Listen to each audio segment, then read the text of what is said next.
दोस्तों, आप सभी का अमेजिंग ज्ञान पॉइंट पर हार्दिक स्वागत है। आज के इस वीडियो में हम यूपी जीके के अति महत्वपूर्ण क्वेश्चंस को देखने वाले हैं। साथियों, इस वीडियो से आपके यूपी पुलिस और अन्य एग्जाम में क्वेश्चंस आने की 100% संभावना है, तो पूरा वीडियो ध्यान से देखिएगा। चलिए दोस्तों, वीडियो में पहले क्वेश्चन की बात करते हैं। तो पहला क्वेश्चन है, उत्तर प्रदेश में मुख्यमंत्री पद पर सबसे लंबे समय तक लगातार रहने वाले व्यक्ति का नाम बताइए। तो देखिए दोस्तों, इस क्वेश्चन का योगी आदित्यनाथ राइट आंसर हो जाएगा। उत्तर प्रदेश में मुख्यमंत्री पद पर सबसे लंबे समय तक लगातार रहने वाले व्यक्ति योगी आदित्यनाथ जी बन गए हैं। आइए आगे देखते हैं कि पॉइंट में मुख्यमंत्री से संबंधित अन्य फैक्ट्स को। तो साथियों, उत्तर प्रदेश के प्रथम मुख्यमंत्री पंडित गोविंद बल्लभ पंत जी थे। वर्तमान में योगी आदित्यनाथ जी हैं। मायावती के नाम राज्य में 4 बार मुख्यमंत्री बनने का रिकॉर्ड है, जो अभी तक सबसे ज्यादा बार है। यानी कि मायावती जी अभी तक सबसे ज्यादा बार उत्तर प्रदेश में मुख्यमंत्री बनी है। साथियों, उत्तर प्रदेश की प्रथम महिला मुख्यमंत्री का नाम याद रखिएगा। क्वेश्चन यह भी इंपॉर्टेंट है। उत्तर प्रदेश की प्रथम महिला मुख्यमंत्री सुचेता कृपलानी जी थी। नेक्स्ट दूसरा क्वेश्चन है, उत्तर प्रदेश के वर्तमान राज्यपाल का नाम बताइए। साथियों, दूसरे क्वेश्चन का आनंदीबेन पटेल राइट आंसर हो जाएगा। इन्हें आप फोटो में भी देख सकते हैं। वर्तमान में उत्तर प्रदेश राज्य की राज्यपाल आनंदीबेन पटेल जी हैं। आगे देखिए, तो साथियों, उत्तर प्रदेश की प्रथम राज्यपाल होरमस जी मोदी थे। इनका नाम आप याद रखिएगा। प्रथम महिला राज्यपाल श्रीमती सरोजिनी नायडू जी थी। यह भी क्वेश्चन इंपॉर्टेंट है। उत्तर प्रदेश की प्रथम महिला मुख्यमंत्री सुचेता कृपलानी जी थी और उत्तर प्रदेश की प्रथम महिला राज्यपाल श्रीमती सरोजिनी नायडू जी थी। राज्यपाल की बात की जाए तो साथियों, राज्यपाल राज्य का संवैधानिक प्रमुख होता है। राज्य का कार्यकारी प्रमुख मुख्यमंत्री होता है, तो इसे भी आप याद रखिएगा। आइए नेक्स्ट क्वेश्चन को देखते हैं। तीसरा क्वेश्चन है, उत्तर प्रदेश मुख्यमंत्री की नियुक्ति कौन करता है। उत्तर प्रदेश के मुख्यमंत्री की नियुक्ति की बात की जाए तो साथियों, इसकी नियुक्ति राज्यपाल के द्वारा किया जाता है। यानी कि तीसरे क्वेश्चन का ऑप्शन डी राइट आंसर हो जाएगा। आगे देखिए, तो साथियों, मुख्यमंत्री राज्य सरकार का मुखिया होता है। भारतीय संविधान के अनुच्छेद 164 के अनुसार राज्यपाल मुख्यमंत्री की नियुक्ति करता है। आर्टिकल याद रखिएगा, आर्टिकल अति महत्वपूर्ण है। मुख्यमंत्री राज्य विधानमंडल के दोनों सदनों में से किसी का भी सदस्य हो सकता है। नेक्स्ट क्वेश्चन है, साथियों, चौथे क्वेश्चन पूछा गया है, उत्तर प्रदेश में राज्यपाल की नियुक्ति कौन करता है। इसके पहले वाले क्वेश्चन में हम सभी ने देखा था कि उत्तर प्रदेश के मुख्यमंत्री की नियुक्ति राज्यपाल करता है, और चौथे क्वेश्चन में आपसे पूछा गया है कि उत्तर प्रदेश में राज्यपाल की नियुक्ति कौन करता है। तो साथियों, राष्ट्रपति के द्वारा उत्तर प्रदेश या अन्य किसी भी राज्य के राज्यपाल की नियुक्ति की जाती है। यानी कि इस क्वेश्चन का ऑप्शन डी राइट आंसर हो जाएगा। याद रखिएगा कि उत्तर प्रदेश में राज्यपाल की नियुक्ति भारत के राष्ट्रपति के द्वारा की जाती है। साथियों, राज्यपाल राज्य का प्रमुख होता है। राष्ट्रपति उत्तर प्रदेश के राज्यपाल की नियुक्ति करता है। राष्ट्रपति द्वारा राज्यपाल की नियुक्ति आर्टिकल 155 के तहत की जाती है। आर्टिकल आपको याद रखनी है। अनुच्छेद 153 बताता है कि प्रत्येक राज्य के लिए एक राज्यपाल होगा, तो इसे भी आप याद रखिएगा। राज्यपाल पद के लिए व्यक्ति को 35 वर्ष की आयु पूरी करनी होती है। यानी किसी भी राज्य का राज्यपाल बनने के लिए न्यूनतम 35 वर्ष उम्र होनी चाहिए। साथियों, आइए नेक्स्ट क्वेश्चन को देखते हैं। नेक्स्ट पांचवा क्वेश्चन है, उत्तर प्रदेश में विधानसभा को भंग करने का अधिकार किसे है। साथियों, पांचवा क्वेश्चन भी अति महत्वपूर्ण है। इसका सही जवाब हो जाएगा राज्यपाल। राज्यपाल मुख्यमंत्री के सलाह से उत्तर प्रदेश में विधानसभा को भंग कर सकता है। साथियों, आगे आइए देखते हैं। तो राज्यपाल मुख्यमंत्री के अनुरोध पर विधानसभा को भंग कर सकता है। विधानसभा का कार्यकाल 5 वर्ष का होता है। याद रखिएगा कि विधानसभा का कार्यकाल 5 वर्ष का होता है, और जिस भी राज्य में विधान परिषद होता है वहां का कार्यकाल 6 वर्ष का होता है। लेकिन राज्यपाल कार्यकाल पूरा होने से पहले विधानसभा को मुख्यमंत्री के अनुरोध पर भंग कर सकता है। साथियों, आगे क्वेश्चन की बात करें तो अगला क्वेश्चन है, अशोक द्वारा निर्मित भारत का राज चिन्ह सिंह स्तंभ उत्तर प्रदेश में कहां पर स्थित है। साथियों, क्वेश्चन अति महत्वपूर्ण है, तो इसका सही जवाब हो जाएगा सारनाथ, वाराणसी। अशोक द्वारा निर्मित भारत का राज चिन्ह, जिसे सिंह स्तंभ कहा जाता है, इसे आप फोटो में भी देख सकते हैं। यह उत्तर प्रदेश में सारनाथ, वाराणसी में स्थित है। आइए आगे इसके बारे में जानते हैं। तो साथियों, राष्ट्र के प्रतीक में इसे 26 जनवरी 1950 में भारत सरकार के द्वारा अपनाया गया था। डेट याद रखिएगा, काफ़ी ज़्यादा महत्वपूर्ण है। 26 जनवरी 1950 को भारत सरकार के द्वारा भारत के राष्ट्रीय प्रतीक के रूप में सिंह स्तंभ को अपनाया गया था। इसमें केवल 3 सिंह दिखाई देते हैं और चौथा छिपा हुआ होता है जो दिखाई नहीं देता।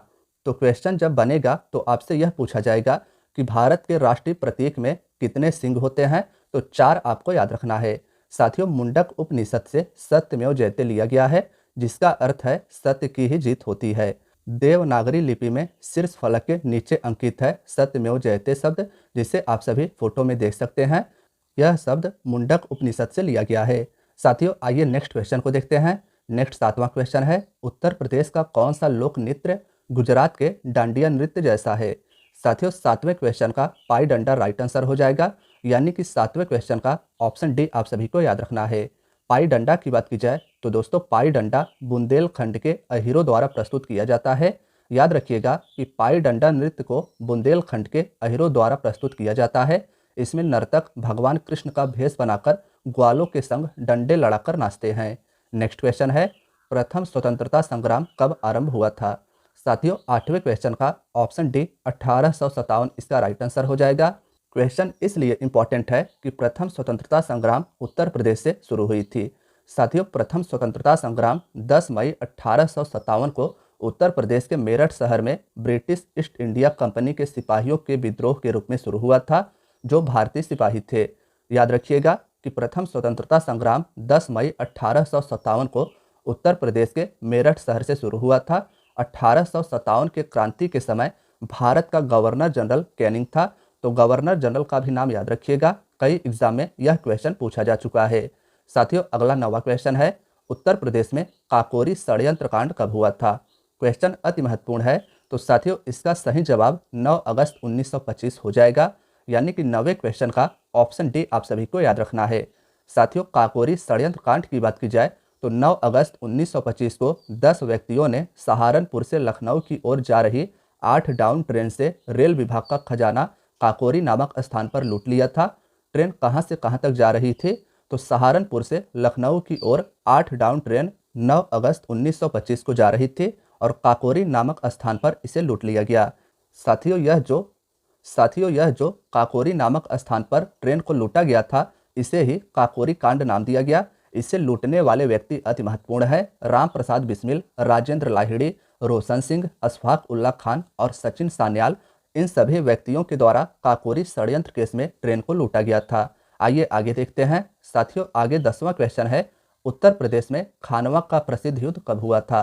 तो साथियों, खानवा का प्रसिद्ध युद्ध उत्तर प्रदेश के आगरा के निकट 1527 में हुआ था, यानी कि इसका ऑप्शन सी राइट आंसर हो जाएगा। खानवा का युद्ध 16 मार्च 1527 को आगरा से 35 किलोमीटर दूर खानवा गांव में बाबर और मेवाड़ के राणा सांगा के मध्य में हुआ था। किसके किसके मध्य में हुआ था? तो बाबर और मेवाड़ के राणा सांगा के मध्य में खानवा का युद्ध 16 मार्च 1527 को हुआ था। पानीपत के युद्ध के बाद बाबर द्वारा लड़ा गया यह दूसरा युद्ध था। नेक्स्ट क्वेश्चन की बात करें तो साथियों, अगला क्वेश्चन है, उत्तर प्रदेश में प्रसिद्ध बुलंद दरवाजा कहां पर स्थित है? उत्तर प्रदेश में बुलंद दरवाजा की बात की जाए तो साथियों, यह फतेहपुर सीकरी में स्थित है, यानी कि 11वें क्वेश्चन का ऑप्शन ए राइट आंसर हो जाएगा। आइए बुलंद दरवाजा के बारे में आगे देखते हैं। साथियों, बुलंद दरवाजा या इसी को विजय का द्वार कहा जाता है। 1575 में मुगल सम्राट अकबर द्वारा गुजरात पर अपनी जीत के उपलक्ष्य में इस दरवाजे का निर्माण करवाया गया था। तो याद रखिएगा कि मुगल सम्राट अकबर के द्वारा 1575 में गुजरात विजय के उपलक्ष्य में बुलंद दरवाजा का निर्माण फतेहपुर सीकरी में करवाया गया था। साथियों, 12वां क्वेश्चन है, उत्तर प्रदेश कितने संभागों में विभक्त है? संभाग यानी कितने मंडलों में उत्तर प्रदेश को विभक्त किया गया है, यह आपसे 12वें क्वेश्चन में पूछा गया है। तो साथियों, इसका सही जवाब हो जाएगा 18। प्रशासन की दृष्टि से उत्तर प्रदेश के 75 जिलों को 18 मंडल में बांटा गया है। साथियों, उत्तर प्रदेश में जिलों की संख्या 75 है, इसे आपने याद रखना है। मंडल यानी संभाग की संख्या 18 है। विशेष क्षेत्र विकास प्राधिकरण 5 है उत्तर प्रदेश में, यह भी इंपॉर्टेंट है, याद रखिएगा। उत्तर प्रदेश में टोटल ग्राम पंचायत 59,163 है। तहसील उत्तर प्रदेश में 350 है। वर्ष 2018 के अनुसार नगर पंचायत उत्तर प्रदेश में 437 है। नगर पालिका 198 है वर्ष 2018 के अनुसार, और नगर निगम वर्तमान में उत्तर प्रदेश में 17 है। साथियों, आगे की क्वेश्चन की बात करें तो 13वें क्वेश्चन पूछा गया है, उत्तर प्रदेश के जिले का सबसे बड़ा अधिकारी क्या कहलाता है? तो इसका सही जवाब हो जाएगा जिलाधीश, यानी कि साथियों 13वें क्वेश्चन का ऑप्शन ए आप सभी को याद रखना है। उत्तर प्रदेश में जिले का सबसे बड़ा अधिकारी डीएम यानी जिलाधीश होता है, जिसका पूरा नाम डिस्ट्रिक्ट मजिस्ट्रेट है। डीएम का कार्य पूरे जिले में कानूनी व्यवस्था को बनाए रखने का होता है। साथियों आगे नेक्स्ट क्वेश्चन की बात करें तो नेक्स्ट 14वां क्वेश्चन है, पूरे उत्तर प्रदेश को कुल कितने निर्वाचन क्षेत्रों में विभाजित किया गया है? साथियों पूरे उत्तर प्रदेश के निर्वाचन क्षेत्र की बात की जाए तो इसे 403 निर्वाचन क्षेत्र में विभाजित किया गया है। 14वें क्वेश्चन का ऑप्शन डी राइट आंसर हो जाएगा। आइए आगे देखते हैं इसके बारे में। तो साथियों राज्य विधानमंडल द्विसदनात्मक है, इसे आपने याद रखना है। विधानसभा और विधान परिषद यानी कि द्विसदनात्मक उत्तर प्रदेश का विधानमंडल है। उत्तर प्रदेश के विधानसभा में सदस्यों की संख्या 403 है और विधान परिषद के सदस्यों की संख्या की बात करें तो 100, यह इंपॉर्टेंट है, याद रखिएगा। साथियों विधान परिषद में सदस्यों की संख्या 100 है और विधानसभा में सदस्यों की संख्या 403 है। लोकसभा सीट उत्तर प्रदेश में 80 है और राज्यसभा की सीटें उत्तर प्रदेश में 31 है। साथियों आप सभी को कमेंट बॉक्स में बताना है कि पूरे भारत में लोकसभा की सीटों की संख्या कितनी है और राज्यसभा की सीटों की संख्या पूरे भारत में कितनी है। आगे उत्तर प्रदेश की बात की जाए तो साथियों राज्य विधानसभा का प्रथम गठन जुलाई 1937 में की गई थी, तो इसे भी आपने याद रखना है। नेक्स्ट क्वेश्चन है, उत्तर प्रदेश के किस स्थान पर महात्मा बुद्ध जी ने निर्वाण प्राप्त किया था? साथियों बात की जाए महात्मा बुद्ध जी की तो इनके द्वारा स्थापित धर्म बौद्ध धर्म था और इन्हें निर्वाण की प्राप्ति उत्तर प्रदेश के कुशीनगर में हुई थी, यानी कि 15वें क्वेश्चन का ऑप्शन सी राइट आंसर हो जाएगा। आगे देखिए, बुद्ध की मृत्यु 80 वर्ष की अवस्था में 483 ईसा पूर्व में कुशीनारा या कुशीनगर देवरिया उत्तर प्रदेश में हुई थी, जिसे बौद्ध धर्म में महापरिनिर्वाण कहा जाता है। याद रखिएगा कि बुद्ध जी के मृत्यु को बौद्ध धर्म में महापरिनिर्वाण कहा जाता है। इनकी मृत्यु 80 वर्ष की अवस्था में 483 ईसा पूर्व में कुशीनारा उत्तर प्रदेश में हुई थी।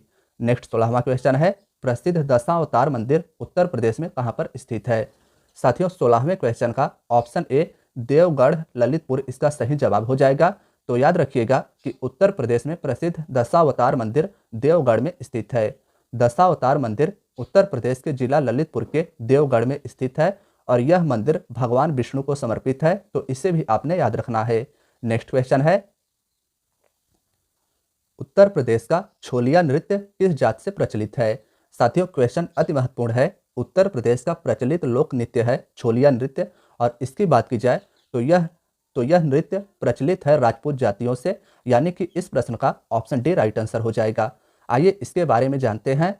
तो दोस्तों छोलिया नृत्य राजपूत जाति के लोगों द्वारा विवाह उत्सव पर किया जाता है। याद रखिएगा कि छोलिया नृत्य को राजपूत जाति के लोगों के द्वारा विवाह उत्सव पर किया जाता है। इसे करते समय नर्तकों के हाथ में तलवार तथा दूसरे हाथ में ढाल होता है। नेक्स्ट क्वेश्चन है, 1905 में कांग्रेस के बनारस अधिवेशन की अध्यक्षता किसने की थी? साथियों कांग्रेस का 1905 में उत्तर प्रदेश के बनारस में अधिवेशन हुआ था और इसके अधिवेशन की अध्यक्षता की बात की जाए तो गोपाल कृष्ण गोखले के द्वारा बनारस अधिवेशन की अध्यक्षता की गई थी, यानी कि इस क्वेश्चन का ऑप्शन सी राइट आंसर हो जाएगा। 1905 के कांग्रेस के बनारस अधिवेशन की अध्यक्षता गोपाल कृष्ण गोखले के द्वारा की गई थी। साथियों कांग्रेस के 1905 के बनारस अधिवेशन की अध्यक्षता गोपाल कृष्ण गोखले ने की थी और यह अधिवेशन इसलिए महत्वपूर्ण हो जाता है कि इस अधिवेशन में स्वदेशी और बहिष्कार आंदोलन को स्वीकृति मिली थी, तो इसे भी आपने याद रखना है। नेक्स्ट क्वेश्चन है, उत्तर प्रदेश का भारत के चावल उत्पादक राज्यों में कौन सा स्थान है? साथियों क्वेश्चन का तात्पर्य यह है कि उत्तर प्रदेश भारत में चावल के उत्पादन में कौन सा स्थान रखता है। चावल के उत्पादन में कौन सा स्थान रखता है? तो 19वें क्वेश्चन का ऑप्शन बी राइट आंसर हो जाएगा। साथियों उत्तर प्रदेश चावल के उत्पादन में भारत में दूसरा स्थान रखता है। बात की जाए उत्तर प्रदेश की तो दोस्तों उत्तर प्रदेश देश में सबसे ज़्यादा आलू उत्पादन के लिए जाना जाता है। याद रखिएगा कि आलू का उत्पादन देश में सबसे अधिक उत्तर प्रदेश में होता है। उत्तर प्रदेश जौ उत्पादन में पहले स्थान पर है। उत्तर प्रदेश देश में गेहूं का सबसे अधिक उत्पादन करता है। गेहूं और आलू का उत्पादन उत्तर प्रदेश में सबसे अधिक होता है। भारत में उत्तर प्रदेश गन्ना के उत्पादन में प्रथम स्थान पर है, तो साथियों इसे भी आप याद रखिएगा। अगला 20वां क्वेश्चन है, उत्तर प्रदेश की सबसे लंबी नहर कौन सी है? साथियों उत्तर प्रदेश के सबसे लंबी नहर यानी कैनाल की बात की जाए तो शारदा नहर उत्तर प्रदेश की सबसे लंबी नहर है। यानी कि इस क्वेश्चन का ऑप्शन बी राइट आंसर हो जाएगा। शारदा नहर उत्तर प्रदेश की सर्वाधिक लंबी नहर है, इसे आप याद रखिएगा। शारदा नहर की कुल लंबाई 350 किलोमीटर है। यह उत्तर प्रदेश और नेपाल सीमा के समीप शारदा नदी के किनारे वनवासा नामक स्थान से निकाली गई है। साथियों, कहाँ से इस नहर का उद्गम होता है? तो वनवासा याद रखिएगा। और इस नहर को पानी शारदा नदी से मिलता है, तो इसे भी आपने याद रखना है। शारदा नहर पर एक शक्ति केंद्र भी स्थापित किया गया है, जिसे खाटिमा के नाम से जाना जाता है। तो साथियों, इसे भी आपने याद रखना है। नेक्स्ट क्वेश्चन है, उत्तर प्रदेश में रानी लक्ष्मीबाई बांध परियोजना किस नदी पर है? रानी लक्ष्मीबाई बांध परियोजना की बात की जाए तो साथियों, यह बांध उत्तर प्रदेश में बेतवा नदी पर बनाया गया है, यानी कि इसका ऑप्शन सी सही जवाब हो जाएगा। रानी लक्ष्मीबाई बांध ललितपुर जिले में बेतवा नदी पर स्थित है। याद रखिएगा कि रानी लक्ष्मीबाई बांध उत्तर प्रदेश के ललितपुर जिले में बेतवा नदी पर स्थित है। यह मध्य प्रदेश और उत्तर प्रदेश की सरकार की अंतर्राज्यीय बांध परियोजना है, यानी कि यह बांध अंतर्राज्यीय बांध परियोजना है जो सम्मिलित रूप से मध्य प्रदेश और उत्तर प्रदेश की सरकार के द्वारा निर्मित की गई है। साथियों, इसे पहले राजघाट बांध के नाम से जाना जाता था, तो इसका पूर्व का नाम भी आपने याद रखना है। नेक्स्ट क्वेश्चन है, उत्तर प्रदेश की आगरा नहर ओखला बैराज के पास किस नदी से निकलती है? साथियों, उत्तर प्रदेश की आगरा नहर याद रखिएगा, ओखला बैराज के पास यमुना नदी से निकलती है, यानी कि इसका ऑप्शन डी राइट आंसर हो जाएगा। आगरा शहर साथियों यमुना नदी के तट पर बसा हुआ है और यहीं से आगरा नहर ओखला बैराज के पास से निकलती है। नेक्स्ट 23वां क्वेश्चन है, उत्तर प्रदेश का कौन सा नगर ताला उद्योग के लिए प्रसिद्ध है? साथियों, बात की जाए इसके सही जवाब की तो अलीगढ़ इसका राइट आंसर हो जाएगा। अलीगढ़ जिला उत्तर प्रदेश का ताला उद्योग के लिए प्रसिद्ध है। बात की जाए अन्य जिलों की तो साथियों, मेरठ याद रखिएगा, यह खेल के सामान के लिए प्रसिद्ध है। चिकनकारी कढ़ाई के लिए लखनऊ प्रसिद्ध है, इसे भी आपने याद रखना है। पीतल के काम के लिए उत्तर प्रदेश का मुरादाबाद जिला प्रसिद्ध है। नेक्स्ट क्वेश्चन है, उत्तर प्रदेश के किस क्षेत्र में थारू जनजाति निवास करती है? साथियों, 24वां क्वेश्चन अति महत्वपूर्ण है। बात की जाए थारू जनजाति की तो यह उत्तर प्रदेश के तराई वाले क्षेत्र में निवास करती है, यानी कि इस क्वेश्चन का ऑप्शन ए राइट आंसर हो जाएगा। उत्तर प्रदेश का उत्तरी हिस्सा जो नेपाल से लगता है, वहां पर थारू जनजाति का निवास स्थान है। साथियों, थारू जनजाति की बात की जाए तो थारू जनजाति का संबंध किरात वंश से है। इनका वंश याद रखिएगा, कई एग्जाम में पूछा जा चुका है। इनका प्रमुख त्यौहार बजहर है, तो त्यौहार भी आपको याद रखना है। साथियों, इनकी एक विशेषता यह है कि थारू लोग दिवाली को शोक पर्व के रूप में मनाते हैं। नेक्स्ट क्वेश्चन है, उत्तर प्रदेश में परमाणु ऊर्जा केंद्र कहां पर स्थापित है? साथियों, उत्तर प्रदेश का एकमात्र परमाणु ऊर्जा केंद्र नरौरा बुलंदशहर में स्थापित किया गया है, यानी कि 25वें क्वेश्चन का ऑप्शन ए, यानी कि 25वें क्वेश्चन का ऑप्शन सी राइट आंसर हो जाएगा। नरौरा परमाणु ऊर्जा केंद्र भारत के उत्तर प्रदेश में बुलंदशहर जिले के नरौरा में स्थित एक परमाणु ऊर्जा संयंत्र है। साथियों, बात करें कि परमाणु ऊर्जा संयंत्र का उपयोग किस लिए किया जाता है, तो इसका उपयोग बिजली बनाने के लिए किया जाता है, इसे भी आपने याद रखना है। आगे आइए नेक्स्ट क्वेश्चन को देखते हैं। तो साथियों, नेक्स्ट क्वेश्चन में आपसे पूछा गया है, उत्तर प्रदेश में सर्वाधिक क्षेत्रफल पर कौन सी आम की प्रजाति पाई जाती है? 26वें क्वेश्चन के आंसर की बात की जाए तो साथियों, दशहरी इसका राइट आंसर हो जाएगा। उत्तर प्रदेश में सर्वाधिक क्षेत्रफल पर आम की दशहरी प्रजाति पाई जाती है। उत्तर प्रदेश भारत में सबसे अधिक आम का उत्पादन करने वाला राज्य है, इसे भी आप याद रखिएगा। विश्व में भारत आम का सबसे बड़ा उत्पादक है। साथियों, आम का वैज्ञानिक नाम याद रखिएगा, इसका वैज्ञानिक नाम मैंगीफेरा इंडिका है। कई एग्जाम में यह क्वेश्चन पूछा जा चुका है। मैंगीफेरा इंडिका आम का वैज्ञानिक नाम है। आम की महत्वपूर्ण किस्में जो आपसे एग्जाम में पूछी जा सकती हैं, इन्हें आप याद रखिएगा। अल्फांसो अति महत्वपूर्ण है। अल्फांसो आम मुख्यतः महाराष्ट्र राज्य में पाया जाता है। केसर आम की महत्वपूर्ण किस्म है। दशहरी, यह भी आपको याद रखना है। इसका जो सर्वाधिक क्षेत्रफल विस्तार वाला जिला है वह है लखनऊ। लखनऊ का मलिहाबाद दशहरी के उत्पादन के लिए प्रसिद्ध है। साथियों, अन्य आम के महत्वपूर्ण किस्मों की बात की जाए तो हिमसागर और किशनभोग का नाम आपने याद रखना है। नेक्स्ट है, उत्तर प्रदेश में सबसे बड़ा बांध कौन सा है? तो साथियों, इसका सही जवाब हो जाएगा रिहंद। रिहंद बांध उत्तर प्रदेश के सोनभद्र जिले में स्थित है, जो उत्तर प्रदेश का सबसे बड़ा बांध है। आयतन द्वारा उत्तर प्रदेश का रिहंद बांध भारत का सबसे बड़ा बांध है, यह भी आपको याद रखना है। इसे गोविंद बल्लभ पंत के नाम से भी जाना जाता है, तो इसका अन्य नाम भी आप याद रखिएगा। रिहंद बांध को गोविंद बल्लभ पंत सागर के नाम से जाना जाता है। यह उत्तर प्रदेश के सोनभद्र जिले के पिपरी नामक स्थान पर स्थित है। यह एक ठोस गुरुत्वाकर्षण बांध है। साथियों अगले क्वेश्चन की बात करें तो देखिए अगला क्वेश्चन है, उत्तर प्रदेश का नौचंदी मेला कहाँ पर लगता है।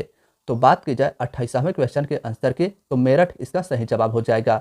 ऑप्शन सी आप याद रखिएगा, उत्तर प्रदेश का नौचंदी मेला मेरठ में लगता है। साथियों आइए उत्तर प्रदेश के नौचंदी मेला के बारे में की पॉइंट तक जानते हैं। तो नौचंदी मेला हिंदू मुस्लिम एकता का प्रतीक है, इसे भी आप याद रखिएगा।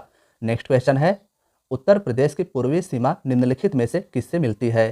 साथियों उत्तर प्रदेश के पूर्वी सीमा की बात की जाए तो यह बिहार से लगती है, यानी कि इस क्वेश्चन का ऑप्शन सी राइट आंसर हो जाएगा। उत्तर प्रदेश की दक्षिणी सीमा मध्य प्रदेश से लगती है, उत्तर प्रदेश की उत्तरी सीमा नेपाल देश से लगती है और पश्चिम बंगाल की सीमा उत्तर प्रदेश से नहीं लगती, यानी कि 29वें क्वेश्चन का ऑप्शन सी आपको याद रखना है। साथियों उत्तर प्रदेश का सबसे पूर्वी जिला बलिया है, इसे आप याद रखिएगा, इंपॉर्टेंट है। इसकी सीमा बिहार से लगती है। प्रदेश का सबसे पश्चिमी जिला शामली है, यह भी आपको याद रखना है। प्रदेश का सबसे उत्तरी जिला सहारनपुर है। प्रदेश का सबसे उत्तरी जिला सहारनपुर हिमाचल प्रदेश राज्य से लगता है और प्रदेश का सबसे दक्षिणी जिला सोनभद्र है। तो साथियों इसे भी आपने याद रखना है। नेक्स्ट 30वां क्वेश्चन है, उत्तर प्रदेश के उत्तरी भाग को कौन से देश की सीमा स्पर्श करती है। तो बात की जाए 30वें क्वेश्चन के आंसर की, तो साथियों नेपाल इसका राइट आंसर हो जाएगा। उत्तर प्रदेश से सिर्फ एक देश की सीमा लगती है, वह है नेपाल। आइए आगे इसके बारे में समझते हैं। तो साथियों नेपाल से 7 जिले उत्तर प्रदेश के लगते हैं, इंपॉर्टेंट है, याद रखिएगा। नेपाल देश से उत्तर प्रदेश के 7 जिले लगते हैं, महाराजगंज, सिद्धार्थनगर, बलरामपुर, श्रावस्ती, बहराइच, लखीमपुर खीरी और पीलीभीत। तो 7 जिलों का नाम आप याद रखिएगा। अगला क्वेश्चन है, उत्तर प्रदेश का कौन सा नगर चीनी मिट्टी के बर्तनों के लिए प्रसिद्ध है। तो साथियों इसका सही जवाब हो जाएगा खुर्जा बुलंदशहर, यानी कि इस क्वेश्चन का ऑप्शन भी आपने याद रखना है। उत्तर प्रदेश के बुलंदशहर में स्थित खुर्जा शहर चीनी मिट्टी के बर्तनों के लिए विश्व भर में प्रसिद्ध है। नेक्स्ट 32वां क्वेश्चन है, साथियों इसमें आपसे पूछा गया है, उत्तर प्रदेश का सबसे बड़ा आलू उत्पादक जिला कौन सा है। तो इसका सही जवाब फर्रुखाबाद हो जाएगा, यानी कि इस क्वेश्चन का ऑप्शन डी आप सभी को याद रखना है।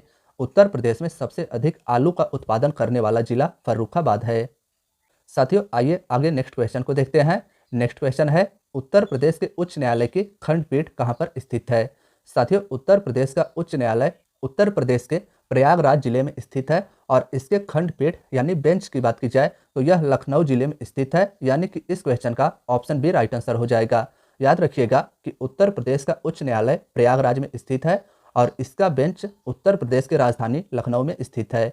बात की जाए उच्च न्यायालय की, तो साथियों उत्तर प्रदेश के उच्च न्यायालय की स्थापना 17 मार्च 1866 को आगरा में हुआ था। 1869 में उत्तर प्रदेश के उच्च न्यायालय की स्थापना इलाहाबाद में हो गई और वर्तमान में उत्तर प्रदेश के उच्च न्यायालय के मुख्य न्यायाधीश न्यायमूर्ति अरुण भंसाली हैं, इनका भी नाम आप याद रखिएगा। नेक्स्ट क्वेश्चन है, उत्तर प्रदेश की सबसे बड़ी नदी कौन सी है। साथियों 34वें क्वेश्चन के आंसर की बात की जाए तो गंगा इसका राइट आंसर हो जाएगा।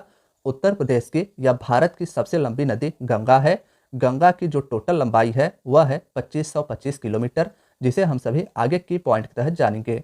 तो साथियों गंगा नदी की लंबाई उत्तर प्रदेश में 1450 किलोमीटर है, इसे आप याद रखिएगा। गंगा नदी की टोटल लंबाई 2525 किलोमीटर है, जो उत्तराखंड राज्य से निकलती है और बांग्लादेश से होते हुए बंगाल की खाड़ी में अपना मुहाना बनाती है। साथियों गंगा नदी बिजनौर जिले से उत्तर प्रदेश में प्रवेश करती है। जिला याद रखिएगा, गंगा नदी बिजनौर जिले से उत्तर प्रदेश में प्रवेश करती है, बलिया जनपद से बिहार राज्य में प्रवेश करती है। दोनों जिले अति महत्वपूर्ण है। गंगा नदी उत्तर प्रदेश में बिजनौर जिले से प्रवेश करती है और बिहार राज्य में बलिया जनपद से प्रवेश करती है। नेक्स्ट क्वेश्चन है, उत्तर प्रदेश का प्रथम विश्वविद्यालय कहां पर और कब स्थापित किया गया था। तो साथियों इसका सही जवाब हो जाएगा इलाहाबाद। उत्तर प्रदेश का प्रथम विश्वविद्यालय इलाहाबाद में स्थापित किया गया था। बात की जाए इलाहाबाद विश्वविद्यालय की स्थापना की, तो इसकी स्थापना 23 सितंबर 1887 में हुई थी। साथियों एक समय पर इसे पूर्व का ऑक्सफोर्ड कहा जाता था, ऑक्सफोर्ड ऑफ द ईस्ट के रूप में इसे जाना जाता था। भारत के संसद के द्वारा इलाहाबाद विश्वविद्यालय को वर्ष 2005 में केंद्रीय विश्वविद्यालय का दर्जा फिर से स्थापित किया गया था। तो साथियों इसे भी आप याद रखिएगा, इलाहाबाद विश्वविद्यालय को केंद्रीय विश्वविद्यालय का दर्जा वर्ष 2005 में दिया गया था। नेक्स्ट क्वेश्चन है, निम्नलिखित में से किस धार्मिक समूह का उत्तर प्रदेश में तीसरा बड़ा स्थान है। साथियों उत्तर प्रदेश में रहने वाले धार्मिक समुदाय की बात की जाए तो उत्तर प्रदेश में सर्वाधिक जनसंख्या में निवास हिंदू करते हैं, दूसरे स्थान पर मुस्लिम है और तीसरा उत्तर प्रदेश का सबसे बड़ा धार्मिक समुदाय सिख है, यानी कि इस क्वेश्चन का ऑप्शन बी राइट आंसर हो जाएगा। धार्मिक जनसंख्या घटते क्रम की बात की जाए उत्तर प्रदेश में तो सर्वाधिक हिंदू हैं, उसके बाद मुस्लिम का नंबर आता है, तीसरे नंबर पर सिख हैं, चौथे पर ईसाई, पांचवें पर जैन और छठवें नंबर पर बौद्ध आते हैं। साथियों, वीडियो के आखिरी क्वेश्चन की बात की जाए तो इसमें आप सभी से पूछा गया है उत्तर प्रदेश को पूर्व में किस नाम से जाना जाता था। साथियों, बात की जाए इसके सही जवाब की तो इसका सही जवाब यूनाइटेड प्रोविंस यानी संयुक्त प्रांत हो जाएगा। तो 37वें क्वेश्चन का ऑप्शन ए आप सभी को याद रखना है। उत्तर प्रदेश को पूर्व में यूनाइटेड प्रोविंस के नाम से जाना जाता था। उत्तर प्रदेश का वर्तमान नाम 24 जनवरी 1950 को उत्तर प्रदेश पड़ा था। तो साथियों, इससे भी आप याद रखिएगा। तो आज की आपकी वीडियो यहीं तक थी। साथियों, वीडियो पसंद आई हो तो वीडियो को लाइक अवश्य कीजिएगा। चैनल पर नए हैं तो चैनल को सब्सक्राइब भी कर लीजिएगा और अपने दोस्तों के साथ जो किसी भी एग्जाम की तैयारी करते हो इस वीडियो को जरूर शेयर कीजिएगा। धन्यवाद दोस्तों।